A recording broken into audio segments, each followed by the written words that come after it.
روزہ اللہ کا حکم ملا ہے، فرض ملا ہے۔ جیسے اللہ بہت بڑا، اللہ کا حبیب اس کے بعد بہت بڑا، یہ دونوں مل کے کہہ رہے ہیں روزہ رکھو۔ اب چھوڑیں گے؟ رمضان آ رہا ہے اور میرے نبی آمد سے پہلے ممبر پر کھڑے ہوتے ہیں اور کہتے ہیں وہ کون آ رہا ہے، ماذا یستقبلکم وماذا تستقبلون۔ پھر فرماتے ہیں وہ کون آ رہا ہے، ماذا یستقبلکم وماذا تستقبلون۔ پھر آپ کہتے ہیں وہ کون آ رہا ہے، ماذا یستقبلکم وماذا تستقبلون، 3 دفعہ۔ وہ کون آ رہا ہے، وہ کون آ رہا ہے، وہ کون آ رہا ہے۔ صحابہ ویکھن لگ گیا آیت ہے کوئی نہیں جی، کی فرما رہے ہیں، او آ رہے ہیں، او آ رہے ہیں، او آ رہے ہیں۔ تو حضرت عمر کھڑے ہو گئے، یا رسول اللہ اوحی نزل، بندہ تو کوئی ہے نہیں، تو کیا وحی آئی ہے؟ ہمیں کہا نہیں۔ تو کیا کوئی دشمن آ رہا ہے جو آپ نے دور سے دیکھ لیا ہے اور ہم اس کی تیاری کریں؟ ہم نے کہا نہیں۔ تو کہا تو پھر کون آ رہا ہے؟ ہم نے کہا رمضان آ رہا ہے، رمضان آ رہا ہے۔ فرض 70 فرضوں کے برابر، نفل فرض کے برابر، تراویح کے ہر سجدے پر 1500 نیکی، ہر سجدے پر 1500 نیکی، تراویح کے ہر سجدے پر جنت میں خوبصورت گھر جس کے 60,000 سونے چاندی کے دروازے، تراویح کے ہر سجدے پر جنت میں ایک درخت سونے چاندی کا جس کے نیچے 100 سالہ عربی گھوڑا دوڑ سکتا ہے۔ یہ میرے رب کا کرم، فضل، انعام۔ شیطان قید کر دو، ہو گئے۔ جنت کے دروازے کھول دو، کھل گئے۔ جہنم کے بند کر دو، بند ہو گئے۔ اے مچھلیوں، اے چیونٹیوں، اے پرندوں، اے پروانوں، اے سانپ بچھو، تم بھی روزے داروں کے لیے دعا شروع کر دو، کر دی۔ سمندر کی مچھلیاں، زمین کی چیونٹیاں روزہ رکھنے والوں کے لیے دعا۔ اور افطاری کے وقت دسترخوان بچھا ہوا ہے، کھانا سامنے ہے، کھا نہیں رہا، ہاتھ اٹھا کے دعا مانگ رہا ہے۔ میرا اللہ کہتا ہے انہوں کڑی شہ روکی بیٹھی، کھاندا کیوں نہیں، اے پیندا کیوں نہیں؟ دسو نا فرشتے ہو، دسو نا یہ کیوں نہیں کھاندا، یہ کیوں نہیں پیندا؟ کہ مولا تیری خاطر، کہ بس ٹھیک ہے پھر میری تسبیح چھڑ دیو تو میرے روزے داراں دی دعا تے آمین شروع کر دو۔ حتیٰ کہ اللہ عرش کے فرشتوں سے فرماتا ہے کہ میری تسبیح چھوڑ دو۔ اور اس وقت جو افطار پر دسترخوان سجے ہوئے ہیں اور لوگ کھانے سامنے رکھ کے بیٹھے ہوئے ہیں کہ اللہ کا امر آئے گا، میرے نبی بھی ایسے ہی فرماتے تھے۔ میرے نبی نے 9 رمضان دیکھے، 9 رمضان میرے نبی نے دیکھے۔ ان میں 2 30 کے تھے، 2 رمضان 30 کے اور 7 29 کے۔ اور آپ بھی کھجور سامنے رکھ کے بیٹھے ہوتے تھے اور ایک آدمی اوپر کھڑا ہوتا تھا اور وہ سورج کو ڈوبتا دیکھ رہا ہوتا تھا۔ جو ہی سورج ڈوبتا وہ کہتا یا رسول اللہ غربت، ڈوبا، آپ فوراً کھجور منہ میں رکھتے تھے۔ آپ سحری بالکل آخر میں کرتے تھے اور افطاری فوراً کرتے تھے تاکہ امت پہ بھوک کا ٹائم تھوڑے سے تھوڑا ہو۔ یہ رحمت للعالمین ہی ہے۔ آپ افطاری دیر سے، آخری لقمہ، آخری کھجور منہ میں یا آخری لقمہ، اور بلال اذان دیتے تھے اور ادھر یوں سورج چھپا اور ساتھ ہی لقمہ منہ، ساتھ ہی منہ۔ ہم 2-2.5 منٹ لیٹ کرتے ہیں کہ احتیاط احتیاط، چلو ٹھیک ہے، لیکن میں اپنے نبی کا بتا رہا ہوں کہ فوراً ڈوبتے ہی منہ میں کھجور یا پانی یا دودھ کی لسی، اس سے آپ افطار فرماتے تھے۔ اور ایک واقعہ ہوا، بادل تھے تو بادل میں اندازے سے افطار ہوتا ہے، سب نے افطار کر لیا، میرے نبی نے بھی افطار کر لیا۔ اور تھوڑی دیر بعد جب نماز پڑھنے کے لیے اٹھے تو بادل ہٹے تو سورج کھڑا ہوا تھا، تو وہ روزہ سب کا قضا ہوا۔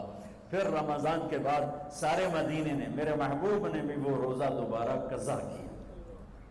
تو میرے بھائیوں، اس مہینے میں اللہ نے قرآن کو اتارا، اس میں لیلۃ القدر کو اتارا، اس میں اللہ تعالیٰ نے مسلمانوں کو پہلی دفعہ فتح عطا فرمائی۔ جنگ بدر کی فتح کا تحفہ رمضان میں، مکے کی فتح کا تحفہ رمضان میں، جس سے اللہ بہت بڑا اور اللہ کا حبیب بہت بڑا۔ پھر اللہ نے اپنے حبیب کو امت بھی اسی کے حساب سے دی۔ میں تھوڑا فرق بتاؤں موسیٰ علیہ السلام کی امت اور میرے نبی کی امت کی۔ موسیٰ علیہ السلام کی قوم آگے موسیٰ پیچھے ہارون، اور چلتے چلتے سمندر پہنچے۔ آگے آ گیا سمندر، پیچھے آ گیا فرعون۔ قال اصحاب موسیٰ، موسیٰ علیہ السلام کے ساتھی صحابہ، اس میں طنز ہے کہ اتنی صحبت اٹھا کے بھی عقل نہ آئی. قال اصحاب موسیٰ، بنو اسرائیل نہیں کہا، اصحاب موسیٰ کہا، کہ ان کے لیے اس میں لان تان ہے کہ اتنی صحبت کے بعد بھی تمہارا ایمان یقین نہ بنا. کہنے لگے انا لمدرکون، موسیٰ تو نے ہمیں مروا دیا، پکڑوا دیا، اب آگے سمندر ہے، پیچھے فرعون ہے، ان کتھے جاویے. ان کو نہ موسیٰ علیہ السلام کا فکر ہوا اور نہ ہارون علیہ السلام، انہیں اپنی پڑ گئے. تو موسیٰ علیہ السلام نے کہا کلا کا ترجمہ جو بھی ہے وہ صحیح ہے، ہرگز نہیں، پر میں اس کا ترجمہ نہیں، اس کی مراد یہ بیان کرتا ہوں کہ موسیٰ علیہ السلام نے کہا تسی ہو تو لتراں دے لے، یا تو انہوں فرعون دا لتر پوے، یا تو انہوں سمندر دی موج پوے، لیکن ان معی ربی، میرا رب میرے ساتھ ہے، وہ مجھے راستہ دے گا، میری طفیل تمہیں بھی دے گا. 40 سال کی صحبت کے بعد اور اتنے بڑے بڑے معجزے دیکھنے کے بعد کہنے کہ تو نے مروا دیا. یہ تصویر ہے موسیٰ علیہ السلام کی قوم کی. اب میں تصویر پیش کرتا ہوں اپنے نبی کی امت کی. 27 صفر کی رات ہے، جمعہ کی رات ہے، آج ہجرت کی پہلی رات ہے. میرے نبی اور صدیق دونوں ہجرت کے لیے نکل رہے ہیں. میرے نبی پنجوں کے بل چل رہے ہیں تاکہ پاؤں کا نشان کھوجی پہچان نہ لے. ابو بکر کبھی آپ کے آگے چلتے ہیں، کبھی پیچھے چلتے ہیں. موسیٰ علیہ السلام کی قوم نے کہا تو نے مروا دیا، اب کیا کریں. ابو بکر کبھی آگے کبھی پیچھے، کبھی آگے کبھی پیچھے، اور 3 میل کا فاصلہ ہے. آپ نے کہا ابو بکر کیا کرتے ہو، کبھی آگے کبھی پیچھے، کبھی میرے آگے ہو جاتے ہو، کبھی میرے پیچھے ہو جاتے ہو. کہ یا رسول اللہ اخاف الرصد فامشی امامک اخاف الطلب فامشی خلفک. یا رسول اللہ، جب مجھے یہ خیال آتا ہے کہ آگے کوئی دشمن چھپا ہوا حملہ نہ کر لے تو میں آگے ہو جاتا ہوں کہ میرے اوپر وار پڑے، آپ پہ نہ پڑے. اور جب مجھے خیال آتا ہے پیچھے سے کوئی حملہ نہ کر دے تو پھر میں پیچھے ہو جاتا ہوں کہ میرے اوپر وار پڑے، آپ پہ نہ پڑے. انا لمدرکون. اور یہ صدیق کا عمل مقابلہ کر کے دیکھو. پھر جب غار ثور پہ چڑھنے کا وقت آیا تو آپ کے 4 میل چلنے سے پنجے سارے زخمی ہو گئے، آپ نہیں اوپر چڑھ سکے. ابو بکر نے آپ کو کمر پہ بٹھایا اور پورا پہاڑ اوپر لے کر گیا، پورا پہاڑ. غار کے دروازے پر جا کر آپ کو باہر کھڑا کر دیا. رسول اندر نہیں آئیں گے. آپ اندر گئے، اندھیرا تھا، ٹٹول کے سارے غار کے سوراخ پتھروں سے بند کیے، سوراخ باقی رہ گئے. پگڑی اتاری اور پھاڑ کے سوراخ بند کیے. پھر سوراخ باقی رہ گئے تو کرتا اتارا اور پھاڑ کے سوراخ بند کیے. سارے سوراخ بند کر کے ایک باقی تھا جس میں سانپ تھا، اس پہ اپنی ایڑی ڈال دی. یہ جو سانپ ڈس رہا تھا، اس میں علماء نے ایک بات عجب فرمائی ہے کہ وہ اپنے سانپ ہونے کی فطرت سے نہیں ڈس رہا تھا، وہ احتجاج کر رہا تھا ایڑی ہٹا، میں بھی دربار نبوت کا دیدار کرنا چاہتا ہوں. وہ سانپ اس لیے زور لگا رہا تھا کہ مجھے بھی تو دیکھنے دے صدیق، تو ہمیشہ دیکھتا، آج مجھے دیکھنے، آج میرے بھاگ جاگ اٹھا. یہ علماء نے یہ بات لکھی ہے، میں اپنی طرف سے نہیں کہہ رہا ہوں. جب سارے سوراخ بند اور سام والے سوراخ پہ ایڑی، یا رسول اللہ آئیے. آپ اندر آ گئے. اندھیرا گھپ ہے، کچھ پتہ نہیں چلا.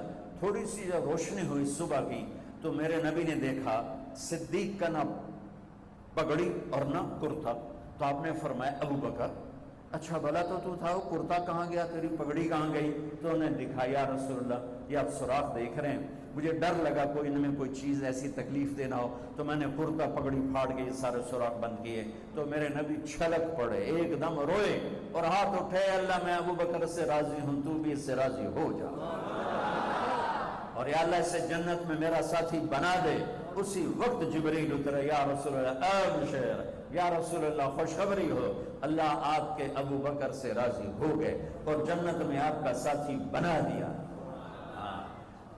اللہ نے امت دی، وہ امت کہہ رہی ہے تو نے مروا دیا، اب ہمیں بتا تو ڈوب یا بچا، ہمیں بتا ہم کیا کریں. اور یہ امت کہہ رہی ہے آگے سے وار ہو تو میں برداشت کروں، پیچھے سے وار ہو تو میں برداشت کروں.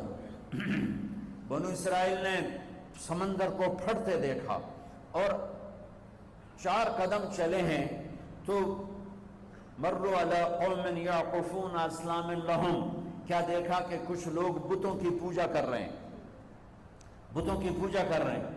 تو 40 سال کی صحبت اور فرعون کا ڈوبنا، سمندر کا پھٹنا دیکھنے کے بعد کہنے کہ موسیٰ اجعل لنا الہا کما لہم آلہا، موسیٰ ہمیں بھی ایک خدا ایسا لے کے دو جیسے ان کا پتھر کا خدا کا پھٹے منہ توڑا، اور تم اتنے معجزے دیکھ کر بھی تم پتھر کے بت مانگتے ہو، انکم قوم تجہلون۔ یہ بنی اسرائیل کی مثال قرآن دے رہا ہے۔ میں اپنے نبی کی امت بتاتا ہوں، 2 نبی ہیں، ایک آگے ایک پیچھے، موسیٰ آگے ہارون پیچھے۔ اب مثال دے رہا ہوں کہ 2 نبیوں کی صحبت میں، اور تھوڑی سی قوم ہے، 6 لاکھ مبالغے کا عدد ہے، تھوڑے تھے، 6 لاکھ نہیں تھے، کم تھے،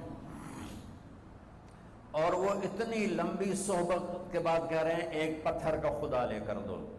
میرے نبی دنیا سے چلے گئے، میرا نبی دنیا سے چلے گئے، صدیق موجود نہیں تھے، حوالی میں تھے، پتہ چلا انتقال ہو گیا ہے، گھوڑے پر ہوا کی طرح اڑتے ہوئے آئے اور چھلانگ لگائی، اندر گئے، آپ کے چہرے سے کپڑا ہٹایا، آپ کا ماتھا چوما، گرم گرم آنسو آپ کے ماتھے پر گرے، واہ خلیلہ واہ صفیہ واہ نبیہ، ہائے میرا نبی، ہائے میرا خلیل، ہائے میرے جگر کا ٹکڑا، آج مجھ سے جدا ہو گیا۔ پھر کہا یا رسول اللہ جائیے آرام کیجئے، آپ نے بڑے دکھ اٹھائے ہیں، آج کے بعد اللہ آپ پر کوئی دکھ نہیں لائے گا۔